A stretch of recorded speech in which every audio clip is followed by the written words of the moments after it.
I think that front room that I mentioned at Mocha will sustain. The new recent acquisitions that they put their money into and said, somebody, some curator had to say, my God, we have to have that. Above all else, we have to have that. I don't get it, and it won't be there for long. In 200 years, Mocha will be a mosque, and they will be saying, it is so great that we can now have prayers where once the infidels had their graven images on the wall. Well, you know, that's history. There is a place for the shrine. I'm one of those guys. What can I tell you? I fall to my knees. I know what it is to get religion from a picture. Maybe you never have. Oh, no. Where I live, there's Lady of Guadalupe's on the neighborhood walls all over the place. I know all about the image. That's an icon. That's something. I'm talking about the substance. There's a mark. But they're better painted than 99% of the art. They can be. I'm not diminishing that. Okay. That's a symbol for most people. It's not the quality of those ladies of Guadalupe. It's a reference to something. That is a touchstone for them on another level. Okay. I'm talking about the mark making of an artist, the touch, the nuance, that ephemeral thing that we call quality, which will be different for everyone. But that's the thing that is captivating and an extraordinary thing. Listen, I think that nuance is the single thing that is missing from our society today. I think that's a huge problem. You know, I'll go back to, let's talk about me. I'll go back to, listen, I've championed an artist who I think is one of the giants of the 20th century. I mean it very sincerely. It's not hyperbole. And that's Hans Burckhardt, who was one of the most important artists that ever set foot in California. Came here in 1937, was part of the genesis of the American modern art in New York with Gorky and de Kooning, came to LA and sought an independent experience that could only be given in LA, really. And I see people coming to his shows, some falling to their knees because they don't even understand what this is. They've been brought up on a video monitor, and when they see paint and nuance, they don't even know how to read it. They have no vocabulary. But you know what? They understand that there is something there. So what you're saying, let me see if I get you right. What you're saying is that people with they didn't come into your gallery to see the Hans Burckhardt show because they read a book. They didn't come into your gallery to see the Hans Burckhardt show because he had a name and he was a name brand with a market value that was published and championed by institutions. I don't believe that. Okay, so what you're saying is that independent of all context, people walk in and have an intense experience. It's never independent of context. They have, on some level, either experience or lack of experience with a métier, a touch, a material. So when they see that, it is that context or lack thereof that makes this extraordinary. For the informed painter that came in and saw this, he said, my God, I've never seen anyone paint like this. Mm-hmm. That's for the informed person. For the uninformed person, from a different direction, they say, this is extraordinary. I've never seen anything like this. So it's a different kind of revelation. So there is a meeting there. If you took the Hans Burckhardt painting, because I'm wondering, and I'll paraphrase where I'm going with this. I'm not going to try to trick you or lead you down a path and ask you one question and go ha ha ha, because I'm not that smart. You can trick. Where I'm going with this is, I believe that the gallery, your gallery, any gallery, and this is, I don't mean this offensively, I just mean this is the structure, a gallery setting, we've got clean white walls, we're in a nice part of town, we have great track lighting.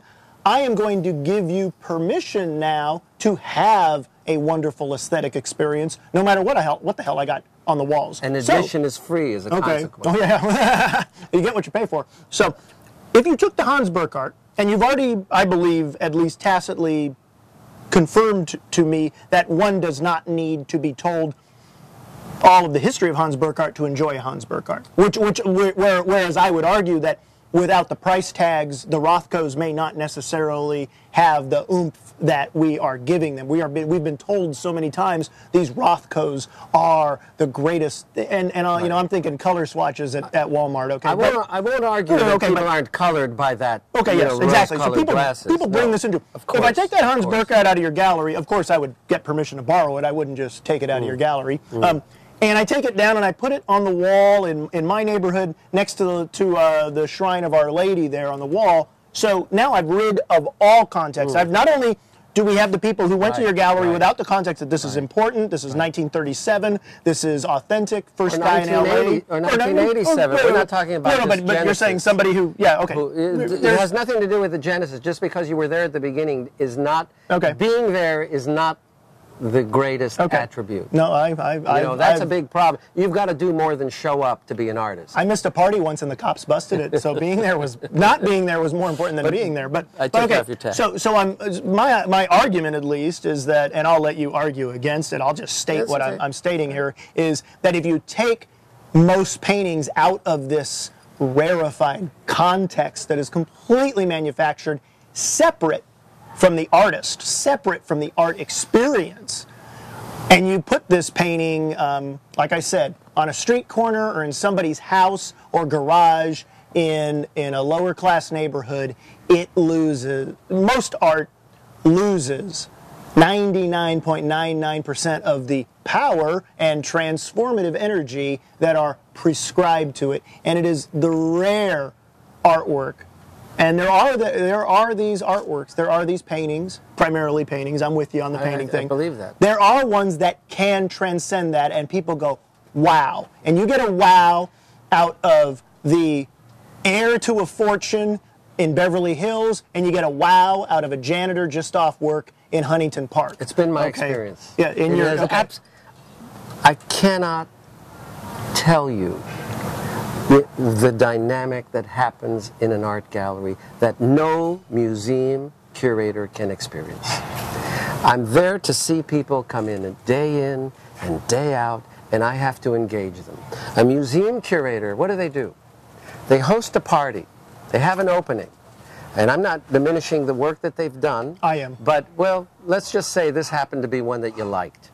But the bottom, or not, let's say it's one you haven't liked. But you know what happens? It's a lot like when you're invited to someone's home for dinner and the meal was really terrible. You leave and you say, thank you so much. Really enjoyed the evening. You're not going to go out and say, hey, food really sucked and, hey, too bad. So what happens is these curators do an exhibition like the Farrah Fawcett show at LACMA at that time. I hate to pick on poor Farrah Fawcett. But it was also a Keith Edmeyer show. It was, but there are other shows like that that deserve that kind of drubbing. Not quite to that degree. I think there was one other one or two that are in my memory. Everyone. But no, I disagree. But the point is that what happens is the curator hosts an evening. They are people of position. They have these sycophants and genuine supporters who are there. And what do they say? Fabulous, fabulous. Well, I've been there when they say fabulous, fabulous, and then they walk out the door and say, what a bunch of shite, you know? The curator does not get a genuine read. But believe me, I have, and in my entire career, I don't know that I've met more than 10 great artists. I'm serious. I mean, I've met an enormous number of very competent... Were any of these meetings done through a Ouija board?